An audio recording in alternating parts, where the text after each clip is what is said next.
रहा है। वो अपनी आंखें मूंद कर आहें भर रहा है और कहता है, तुम लोग। उसके सामने 3 लड़कियां, एक एल्फ और एक जानवर जैसे कानों वाली, बिना कपड़ों के खड़ी हैं। नायक चिल्लाकर कहता है, कम से कम कुछ कपड़े तो पहन लो।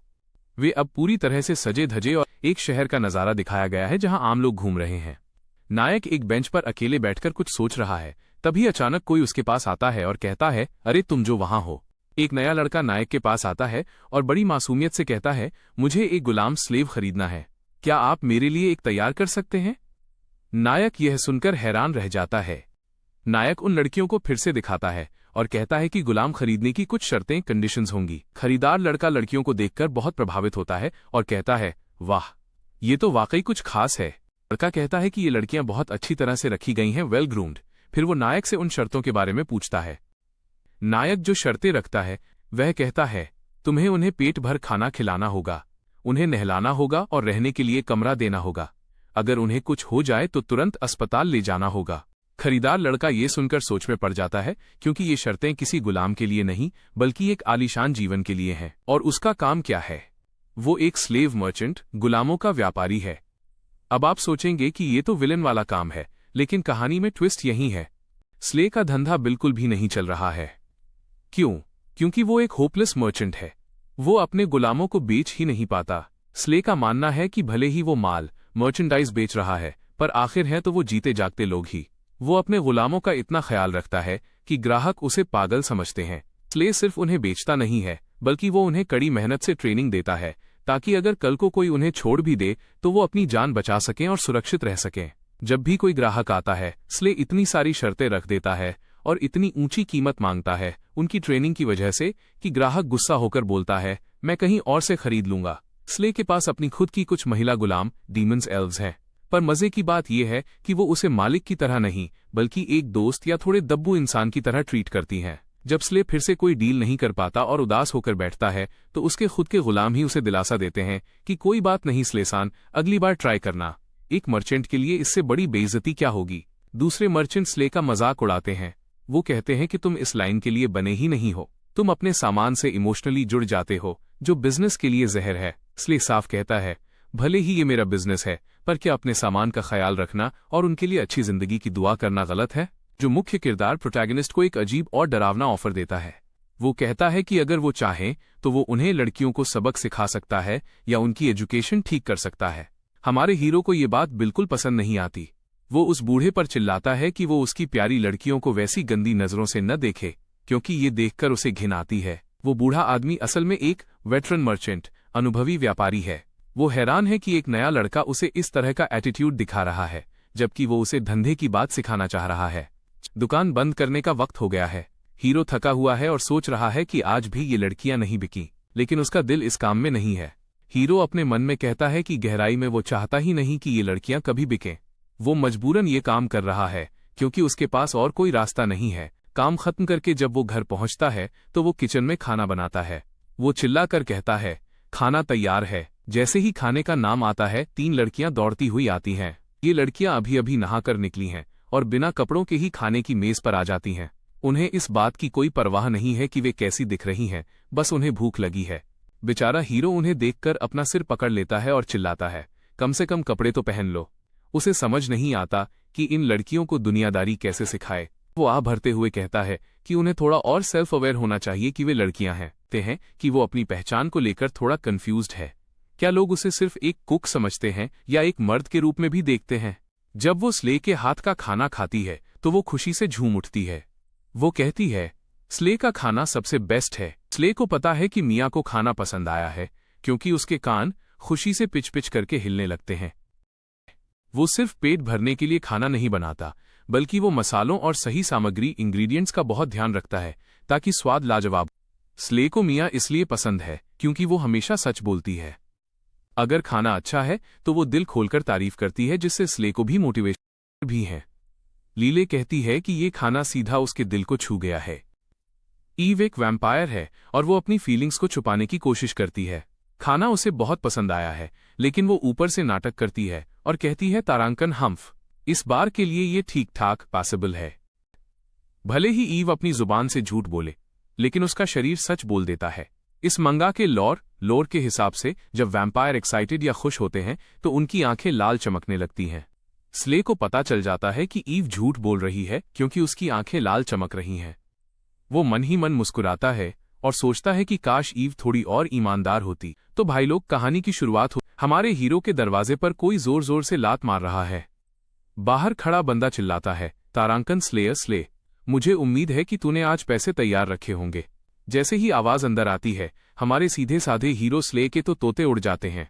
वो पसीने पसीने होकर सोचता है, तारांकन धत तेरे की, आज ही तो कर्ज चुकाने की आखिरी तारीख डेडलाइन थी। अब हीरो हमें अपनी दुख भरी दास्तान सुनाता है। वो कहता है कि उसका स्लेव मर्चेंट, गुलामों का व्यापारी बनने के पीछे एक बहुत बड़ी मजबूरी थी। असल में उसके माता पिता आधी रात को उसे छोड़कर रफू चक्कर हो गए थे और पीछे छोड़ गए थे एक बहुत बड़ा कर्ज में डूबे होने के बावजूद हमारे हीरो को मिली 3 खूबसूरत दानव लड़कियां, डीमंस, मिया, माया, ईव और ले। हीरो ने इन्हें एक अच्छी जिंदगी देने के चक्कर में अपने ऊपर और भी ज्यादा कर्ज लाद लिया। भाई, दिल बहुत बड़ा है हमारे हीरो का। हीरो को लगा था कि उसका स्लेव मर्चेंट का बिजनेस बढ़िया चलेगा और वो सारा कर्ज चुका देगा, लेकिन भाई किस्मत ही खराब थी। बिजनेस में कोई कमाई नहीं हुई और आखिरकार कर्जदारों ने अल्टीमेटम दे दिया, आज के आज पैसे वापस करो वरना।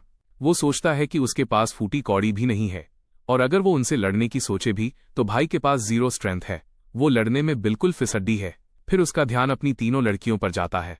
वो सोचता है कि ये तीनों दानव डीमंस हैं तो शायद लड़ सकती हैं, पर उसे उनकी असली ताकतों के बारे में कुछ नहीं पता और वो नहीं चाहता कि उसकी वजह से इन मासूमों को कोई चोट पहुंचे।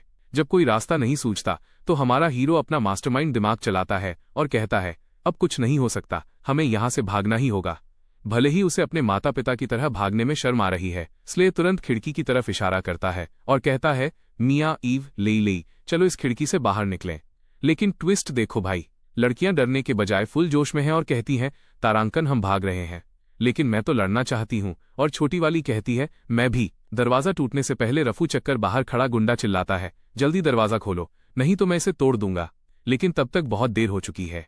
हमारा हीरो अपनी पलटन को लेकर खिड़की से बाहर कूद जाता है और रात के अंधेरे में गायब हो जाता है। कहानी की शुरुआत होती है हमारे हीरो से, जो बहुत खुश है क्योंकि उसे और उसकी टोली को एक मालगाड़ी गुड्स कैरेज में बिल्कुल मुफ्त में लिफ्ट मिल गई है।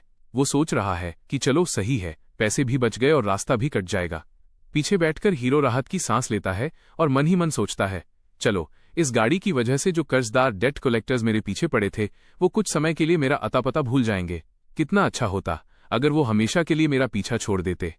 तभी आगे बैठा हुआ गाड़ी का ड्राइवर पीछे मुड़कर बोलता है, वैसे मिस्टर, मैं जल्दी में था इसलिए मैंने तुम्हें पहले बताया नहीं, लेकिन मुझे लगता है तुम लोग गलत गाड़ी में बैठ गए हो। ये सुनकर हीरो के होश उड़ जाते हैं और वो पूछता है, मतलब ये गाड़ी जा कहाँ रही है? ड्राइवर बिना किसी हिचकिचाहट के जवाब देता है, धरती का नरक, हेल ऑन अर्थ। ड्राइवर नक्शा दिखाते हुए समझाता है कि ये गाड़ी अलीबिया बैरनी जा रही है। ये एक ऐसा खतरनाक सीमावर्ती इलाका, फ्रंटियर लैंड है, जो पूरी तरह बंजर है, जहां चारों तरफ खुखार मॉन्स्टर्स भरे पड़े हैं और वहां सिर्फ गुंडे मवाली रफियंस ही रहते हैं। हीरो पूरी तरह सदमे में आ जाता है और चिल्लाता है, ए क्या? उसे समझ आ जाता है कि कर्जदारों से बचने के चक्कर में उसने अनजाने में सीधे नरक का टिकट कटा लिया है। हीरो रोना रोते हुए सोचता है कि उसने क्या क्या सपने देखे थे, इन खूबसूरत लड़कियों के साथ एक शांतिपूर्ण सुकून भरी स्लो लाइफ जीने के, और अब उसे इस भयानक जगह पर रहना पड़ेगा। रात बीतती है, दूसरा दिन आता है और आखिरकार उनकी गाड़ी अलीबिया बैरनी की सीमा में दाखिल हो जाती है। दूर आसमान में तैरते हुए पहाड़, फ्लोटिंग माउंटेन्स और अजीब सा माहौल दिखने लगता है। हीरो कहता है, तो ये है वो जगह। ड्राइवर गाड़ी रोकता है और कहता है, तुम लोग यहीं उतर जाओ। अगर तुम इस इलाके की राजधानी कैपिटल तक गए तो वहां के लोग नए आने वालों को देखते ही सीधा हमला कर देते हैं। अब हीरो और उसकी अजीबोगरीब लड़कियों की टोली गाड़ी से उतर चुकी है और यहां से शुरू होने वाला है इनका असली और खतरनाक एडवेंचर। एक्टर एमसी को जाते जाते बोलता है कि तुम्हारे पास डीमंस हैं तो मॉन्स्टर से तो तुम बच जाओगे, लेकिन भाई यहाँ इंसानों से खतरा ज्यादा है या मॉन्स्टर्स से, ये तो वक्त ही बताएगा। और वो आखिर में कहता है, देख भाई, मरना मत, मुझे बुरा लगेगा। अब हमारा वो बेचारा सोच में पड़ जाता है। वो कहता है कि काश यहाँ कोई खाली घर मिल जाता जहां हम आज की रात आराम से गुजार पाते। वाली बीस्ट गर्ल की वो एकदम एक्साइटेड होकर बोलती है, तारांकन, अरे हमारे पास ईव है ना, वो एक वैम्पायर है। और वो स्ले को बताती है कि वैम्पायर की आंखें इतनी जादुई होती हैं कि वो आर पार और बहुत दूर तक देख सकती हैं। ईव भी फुल एटीट्यूड में कहती है, सब मुझ पर छोड़ दो।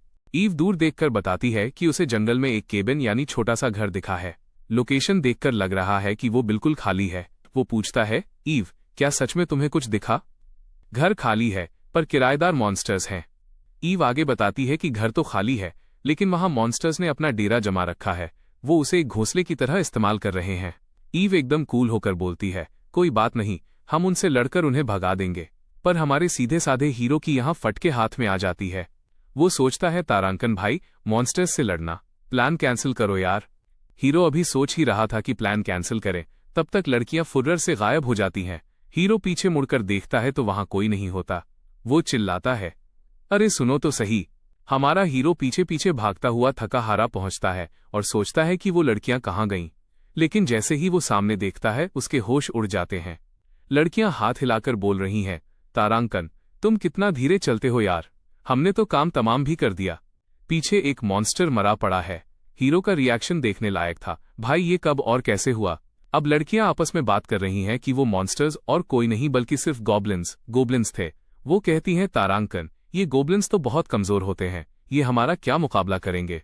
ये तो बस छोटे मोटे कीड़े मकोड़े हैं। हीरो ये सब सुनकर एकदम हैरान परेशान है। हमारा हीरो स्ले अंदर ही अंदर सोचता है, तारांकन, क्या सच में गोब्लिन्स इतने कमजोर होते हैं कि उनके बारे में चिंता करने की जरूरत ही नहीं है? क्योंकि एक आम नागरिक के नजरिए से तो सारे मॉन्स्टर्स बहुत खतरनाक और डरावने होते हैं। हीरो अपनी लड़कियों की ताकत देखकर बेहद खुश होता है और मुस्कुराते हुए कहता है, तारांकन, तुम लोग सच में कमाल हो। मुझे तुम पर गर्व है। नहीं, आज से तुम मेरी गुलाम स्लेव्स नहीं, बल्कि हम सब एक फैमिली परिवार हैं। वो कहता है, यार, हम सब अब से एक फैमिली की तरह आज़ादी से रहेंगे। वो स्लेव ट्रेड यानी इंसानों की खरीद बिक्री के गंदे बिजनेस को हमेशा के लिए छोड़ने का फैसला कर चुका है। लड़कियां अचानक आज़ादी और फैमिली शब्द सुनकर पूरी तरह शॉक्ड हो जाती हैं। ट्विन टेल्स वाली लड़की ईव के होश उड़ जाते हैं और वो चौंक कर चिल्लाती है, फैमिली? उन्हें यकीन नहीं हो रहा कि उनका मास्टर उन्हें आज़ाद कर रहा है। एमसी मुस्कुराते हुए कहता है कि उसे वैसे भी ये धंधा पसंद नहीं था। भले ही वो लोग एक अजीब सी जगह पर रह रहे हैं, लेकिन अब उन्हें कम से कम कर्ज वसूलने वालों डेट कलेक्टर्स के डर में नहीं जीना पड़ेगा। ये सुनकर बाकी लड़कियां खुश हो जाती हैं और कहती हैं, अगर आपको मंजूर है तो हम भी इस स्लो लाइफ के लिए तैयार हैं। और वो पूछता है, तारांकन, अच्छा ये सब तो ठीक है, पर एक बात बताओ, क्या गोब्लिन खाने में टेस्टी होते हैं? ये अजीब सवाल सुनते ही तीनों लड़कियों के चेहरे का रंग उड़ जाता है। ट्विन टेल्स वाली लड़की ईव तो गुस्से और डर के मारे कांपने लगती है और चिल्लाती है, तारांकन, तुम मजाक कर रहे हो ना? तुम गोब्लिन खाने की बात तो नहीं सोच रहे? पूछ नहीं रहा था, वो पहले ही उन्हें गोब्लिन खिला चुका था। अगले ही पल वो अपनी आंखें बंद करके बड़े मासूम अंदाज में मुस्कुराते हुए कहता है, सॉरी। यानी उसने बिना बताए उन्हें गोब्लिन का मीट परोस दिया था। ईव के रोने की आवाज गूंजती है, नहीं ई, रात का समय होता है, चांद चमक रहा है और ईव एक पेड़ के पीछे छुपकर फूट फूट कर रो रही है। वो कहती है, तारांकन, मैं तो बर्बाद हो गई, मैं अपवित्र, टेंटेड हो चुकी हूँ। वो गोब्लिन खाने के गम को बर्दाश्त नहीं कर पा रही है। वहीं दूसरी तरफ बाकी दोनों लड़कियों को कोई फर्क नहीं पड़ता। एल्फ, लड़की बड़े मजे से कहती है, हमारे एल्फ देश में तो गोब्लिन को एक बेहतरीन पकवान, डेलिकेसी माना जाता है, मुझे तो कोई दिक्कत नहीं। दूसरी जानवर के कान वाली लड़की भी खुश होकर बोलती है, तारांकन, हाँ, ये वाकई बहुत स्वादिष्ट था। रोते रोते ईव कहती है, तारांकन, अब सब खत्म हो गया, मैं अपवित्र हो गई हूँ, इसलिए अब मैं कभी किसी की दुल्हन ब्राइड नहीं बन पाऊंगी। इस पर एमसी अपनी मिनी फॉर्म में आकर उसे सांत्वना देने की कोशिश करता है और कहता है, ऐसा नहीं है, गोब्लिन खाने के बाद भी तुम दुल्हन बन सकती हो। ईव अचानक रोना बंद करती है, उसकी आंखें बदल जाती हैं और वो बेहद सीरियस होकर सीधे एमसी के चेहरे की तरफ देखती है। वो उसे ब्लैकमेल करते हुए कहती है, तो फिर अब तुम मेरी जिम्मेदारी उठाओ, समझे? और हमारा एमसी पूरी तरह ब्लैंक होकर सिर्फ ए बोल पाता है। वो मुंह फेरकर हमारे हीरो से कहती है, तारांकन, बस, बात खत्म, मुझे अब और कुछ नहीं बोलना। हमारा हीरो बिल्कुल ब्लैंक हो जाता है और हैरान होकर चिल्लाता है, अरे रुको रुको, तुम्हारे कहने का क्या मतलब है? वो झिझकते हुए थोड़े गुस्से और शर्म के साथ कहती है, अब एक कुंवारी लड़की मेडन से इससे ज्यादा मत बुलवाओ, समझे? हीरो का पसीना छूट रहा है क्योंकि वो हिल भी नहीं पा रहा। वो मन ही मन सोचता है, तारांकन, पता नहीं क्यों, पर मेरा शरीर पूरी तरह से जाम हो चुका है। तो ये है ईव की असली एबिलिटी। भाई, अगली बार से इसे कभी गुस्सा नहीं दिलाना है। और हीरो मिया से पूछता है, मिया, क्या तुम्हें ये सब देखकर मजा आ रहा है? तभी मिया एक ऐसा बम फोड़ती है जिससे हीरो के होश उड़ जाते हैं। मिया कहती है, लेकिन इसका मतलब तो यही है ना कि आप उसके दूल्हे ग्रूम बनने वाले हो, सही कहा ना? जैसे ही शादी और दूल्हे की बात आती है, बाकी लड़कियां भी रेस में कूद पड़ती हैं। मिया छोटी वाली पूरे जोश में चिल्लाती है, मैं भी हार नहीं मानूंगी, और उसके ठीक बगल में खड़ी एक खूबसूरत कल्प एल्फ जैसी दिखने वाली लड़की भी शर्माते हुए बोलती है, मैं भी। हमारा हीरो, तुम दोनों भी? तभी सिचुएशन को संभालने के लिए एक और ट्विन टेल बालों वाली लड़की एक प्यारी सी स्माइल के साथ एंट्री लेती है। वो कहती है, फिलहाल के लिए क्या हमें ये नहीं सोचना चाहिए कि हमें यहाँ से आगे क्या करना है? वो हीरो की तरफ देखकर कहती है, स्ले, तुम भी यही सोचते हो ना? और हीरो की जान में जान आती है। वो बोलता है, हाँ हाँ। घर के अंदर आते हैं। घर का किचन थोड़ा बिखरा हुआ है। हीरो हाथ में लैंटर्न लेकर उस कल्प लड़की के साथ अंदर देखता है और कहता है, ये जगह थोड़ी बिखरी और गंदी जरूर है, लेकिन अगर हम इसे साफ कर लें तो हम यहाँ आराम से रह सकते हैं। तभी ट्विन टेल वाली लड़की कहती है, तो फिर खाना ढूंढने, प्रोक्योरिंग फूड की जिम्मेदारी मेरी, क्या ये ठीक है? और वो चिढ़कर आगे बोलती है, भाई, मैं तो उन गॉब्लिन से बिल्कुल पक चुकी हूँ, अब और गॉब्लिन्स नहीं झेल सकती। तभी छोटी मियाँ भी हाथ उठाकर चिल्लाती है, तारांकन, मैं भी मदद करूंगी। ट्विन टेल वाली और छोटी मियाँ खाने की तलाश में बाहर जा रही हैं तो हमारा हीरो थोड़ा फिक्रमंद हो जाता है। वो अपना सिर खुजाते हुए पूछता है, तारांकन, इस बार गोब्लिन्स थे तो हमने जैसे तैसे संभाल लिया, लेकिन क्या तुम दोनों का अकेले जाना वाकई ठीक रहेगा? हम दोनों बिल्कुल 100% ठीक रहेंगे। उनकी ये ओवर कॉन्फिडेंट आवाज सुनकर और वो डरते डरते धीरे से बोलता है, तारांकन, ओके। मियाँ से कहता है कि आज यहाँ की साफ सफाई की जिम्मेदारी उन दोनों की है। मियाँ भी बड़े उत्साह से यह बोलकर तैयार हो जाती है। रात का सीन दिखता है। बेचारा हीरो बेड के बीच में फंसा हुआ है। उसके एक तरफ 2 एल्व्स लड़कियां हैं और दूसरी तरफ छोटी मियाँ। सभी मिलकर बोल रहे हैं कि आज बहुत थक गए हैं, अब सो जाना चाहिए। चांदनी रात में हीरो को नींद नहीं आ रही क्योंकि लड़कियां उससे चिपक कर सो रही हैं। वो चिढ़कर पूछता है, क्या तुम सब मुझसे चिपक कर ही सोने वाली हो? जिस पर लड़की मजे लेते हुए कहती है, तारांकन, हाँ, गुड नाइट। अगली सुबह जब चिड़िया चहचहाती है तो हीरो की आंखें खुलती हैं। उसका सिर बुरी तरह दर्द कर रहा है। My head hurts. रात भर ठीक से सो जो नहीं पाया। हीरो उठकर देखता है कि बाकी दोनों लड़कियां, ईव और लीली, तो सुबह सुबह ही कहीं निकल चुकी हैं। वो समझ जाता है कि अब घर की साफ सफाई का काम सिर्फ उसके और मियाँ के सिर पर आ चुका है। हीरो मियाँ को जगाने जाता है, जो अभी भी गहरी नींद में सो रही है और उसके मुंह से लार टपक रही है।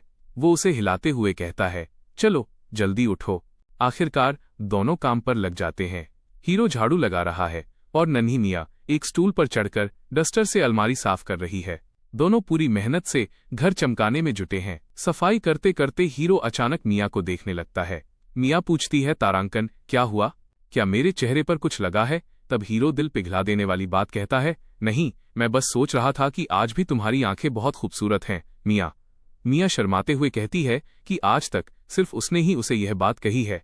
यहाँ मियाँ भावुक हो जाती है और अपने अतीत के बारे में बताती है। उसकी आंखें अलग अलग रंग की हैं, हेट्रोक्रोमिया।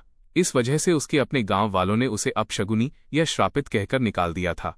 यहाँ तक कि गुलामों के व्यापारियों, स्लेव मर्चेंट्स ने भी उसे एक बोझ की तरह यहाँ वहाँ फेंका। हीरो उसकी बात पूरी करते हुए प्यार से मुस्कुराता है और कहता है, हाँ, और आखिरकार मैंने तुम्हें अपना लिया। मियाँ के इस पूरे दर्द को भूलकर मुस्कुराने की वजह सिर्फ और सिर्फ हमारा हीरो ही है। स्ले बताता है कि मियाँ को हेट्रोक्रोमिया है, यानी उसकी एक आंख लाल है और दूसरी हरी। स्ले को उसकी ये आंखें बिल्कुल कीमती रत्नों जैसी लगती हैं और वो मियाँ से बहुत प्यार करता है, एक गार्जियन की तरह। मियाँ भी दिल से खुश है कि स्ले ने उसे अपने पास पनाह दी। मियाँ अपनी खुशी जाहिर करते हुए कहती है, जब से मैं आपके पास आई हूँ स्ले, मैं सच में बहुत खुश हूँ। और यहाँ तक कह देती है कि स्ले उसके लिए नंबर 1 है। लेकिन हमारा स्ले ठहरा सीधा साधा लड़का। वो हंसते हुए उसे सीधे रिजेक्ट कर देता है और कहता है, अरे मियाँ, मुझ जैसे लड़के की उम्मीद छोड़ दो, तुम्हें लाइफ में मुझसे कोई बहुत बेहतर मिल जाएगा। इस बात पर मियाँ पाउट, मुंह फुलाना करने लगती है। तभी मियाँ कहती है कि चलो जल्दी जल्दी सफाई खत्म करते हैं, वरना ईव और बाकी सब उन पर गुस्सा करेंगे। लेकिन तभी मियाँ की नज़र झाड़ू पर बैठे एक छोटे से कॉकरोच कीटाणु पर पड़ती है। मियाँ के तो होश ही उड़ जाते हैं। उसकी आंखें फटी की फटी रह जाती हैं। डर के मारे कॉकरोच को देखते ही मियाँ की सारी बहादुरी हवा हो जाती है। वो जोर से चिल्लाती है, स्ले, और सीधे दौड़कर स्ले के ऊपर छलांग लगा देती है। बेचारा स्ले इस अचानक हुए हमले के लिए तैयार नहीं था और उसके मुंह से निकलता है, उगा। स्ले पूरी तरह से हैरान परेशान है। वो मियाँ के इस अजीब बर्ताव को देखकर अपने मन में सोचता है, तारांकन, ये बच्ची तो मेरी समझ से बिल्कुल बाहर है। तुम नामुमकिन हो। किसी तरह दोनों मिलकर घर की सफाई पूरी कर लेते हैं। स्ले का छोटा चबी चेहरा कहता है कि चलो अब रहने के लिए ये जगह साफ हो गई है। मियाँ भी खुश होकर कहती है कि सब कुछ सुपर क्लीन हो गया है, बस अब टूटे हुए फर्नीचर को ठीक करना बाकी है। तभी स्ले बाहर की तरफ देखते हुए सोचता है कि जो बाकी 2 लड़कियां बाहर गई हुई थीं वो अब तक वापस आईं या नहीं। वो कहता है, मैं जरा बाहर जाकर चेक करता हूं कि वो दोनों आ गईं क्या। जैसे ही स्ले दरवाजा खोलता है उसके होश उड़ जाते हैं। सामने खड़ी है लीली लेली मॉन्स्टर बोर, जिसके बड़े बड़े सींग और दांत हैं। स्ले का चेहरा देखने लायक होता है, वो पूरी तरह शॉक में है। स्ले हैरान होकर पूछता है, भाई तुम लोग इसे कैसे भी देखो, ये कोई नॉर्मल जानवर नहीं, एक मॉन्स्टर है ना। लेकिन लीली और उसकी दोस्त बिल्कुल रिलैक्स हैं। लीली की दोस्त मासूमियत से कहती है, तारांकन, अरे नहीं, ये तो बस एक थोड़ा सा बड़े साइज का सुअर है ना लीली। चलो अब हमें कुछ दिनों तक खाने की टेंशन नहीं होगी। स्ले अपना सिर पकड़ लेता है और कहता है, ये जरूरत से ज्यादा बड़ा है और इसके दांत तो देखो कितने खतरनाक हैं। इस पर वो एल्फ लड़की लीली बहुत ही मासूम चेहरा बनाकर कहती है, तारांकन, मुझे लगा आप हमारे लिए जो कुछ भी करते हैं ये उसके बदले एक छोटा सा थैंक यू गिफ्ट होगा। क्या आप खुश नहीं हुए? मैं बहुत खुश हूं, पर तुम लोग खुद पर ज्यादा दबाव मत डालना, ठीक है? या हीरो सोचता है, ये कैसी लाइफ फॉर्म है यार, क्या इतनी क्यूट लड़की का इस दुनिया में होना लीगल भी है?